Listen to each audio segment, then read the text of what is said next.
The Cartographer's Dilemma, the Flat Earth Gravity Trap. Professor Alistair Finch, a retired theoretical physicist, had always dismissed the fringe theorists, until the day the evidence became undeniable.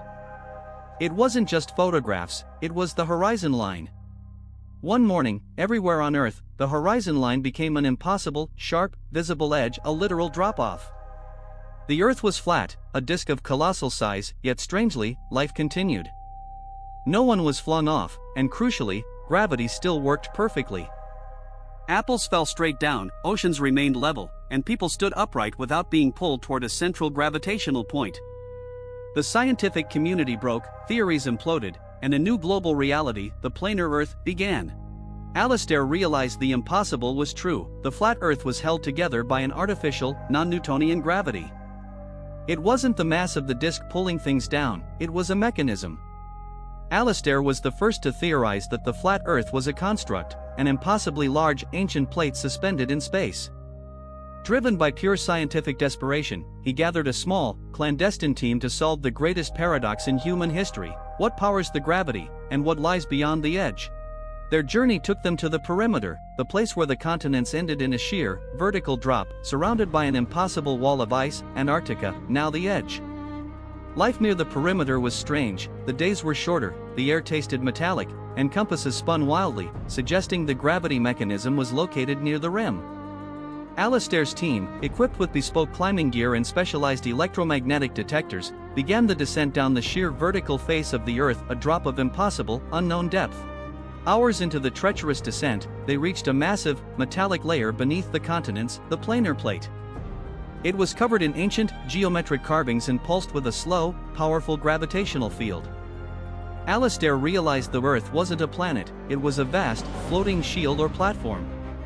But as they traveled along the underside of the plate, they discovered something far more unsettling than flat geometry. Embedded into the metal, repeating across the incomprehensible distance, were fossilized skeletal remains, not of humans, but of colossal, insect-like creatures. They were pressed flat against the metal, absorbed into the gravity mechanism itself. The twist: Alistair discovered that the planar plate was a prison. The flat Earth was a colossal, ancient, and immensely powerful containment field, designed to lock away a massive, aggressive, pan-dimensional species that ancient Earth civilizations had fought and barely managed to defeat.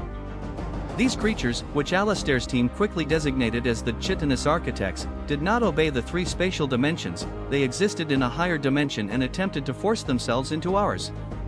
Their natural, uncontrolled movement caused extreme gravitational distortions that threatened to tear our reality apart. The artificial gravity that kept the flat Earth stable was the key. It wasn't designed to keep us on the disk, it was a constant, calculated compressive force used to perpetually flatten and suppress the chitinous architects underneath the plate. The perfection of gravity, straight down, uniform everywhere, was proof of the force's artificiality, a massive, ongoing maintenance effort. The horrifying truth: the original, spherical Earth was destroyed in the final battle with the architects. Our planar Earth was constructed by a desperate, advanced human lineage, or perhaps another friendly alien race, from the wreckage of the sphere to act as the architect's impenetrable cell lid. Humanity, along with all modern life, were the inadvertent security system living on top of the prison. The reason we still had normal gravity was that the continuous, artificial compression force imitated the gravitational pull we were used to, ensuring our stability. Alistair and his team realized that the greatest threat was not falling off the edge, but accidentally deactivating the compressive field near the perimeter.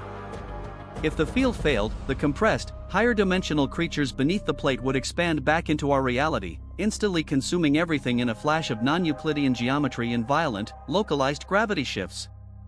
The flat Earth wasn't a geographical oddity, it was the sacrificial barrier, and humanity was its oblivious warden. The stability of the flat Earth depended entirely on the smooth operation of this gigantic, millennia-old anti-gravitational prison, and Alistair now held the key to its potential failure.